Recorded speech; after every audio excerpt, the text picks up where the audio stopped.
PPP విధానం ద్వారా ఆదాయాన్ని పెంపొందించుకోవచ్చని ఏపీ మంత్రి నారాయణ అన్నారు.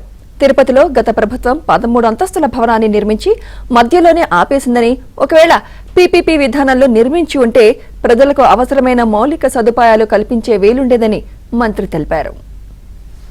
పీపీపీ మోడల్ గురించి కామెంట్ చేస్తున్నారు. తిరుపతి తీసుకోండి, ఉన్న డబ్బులని దాన్ని ఖర్చు పెట్టేశారు. అదేవిధంగా విశాఖపట్నంలో కూడా ఉన్న డబ్బులతో టవర్ కట్టారు. దాన్ని పీపీపీ మోడల్ ఇచ్చుంటే ఆ డబ్బులతో విశాఖపట్నంలో ఏదైతే స్లమ్స్ అన్నీ డెవలప్ అయిపోయినాయి. కాబట్టి పీపీపీ మోడల్లో ట్రాన్స్పరెంట్గా వాళ్ళు టెండర్ పిలుచుకొని అక్కడ కమర్షియల్ కాంప్లెక్స్లు కానీ ఇన్కమ్ వచ్చాయి, ఏదైతే మున్సిపాలిటీకి ఇన్కమ్ వస్తాయో అవి చేసుకోమని ఇచ్చాము. దాన్ని వక్రీకరించి మాట్లాడుతున్నారు. అది వక్రీకరించిన తప్పు. మీరు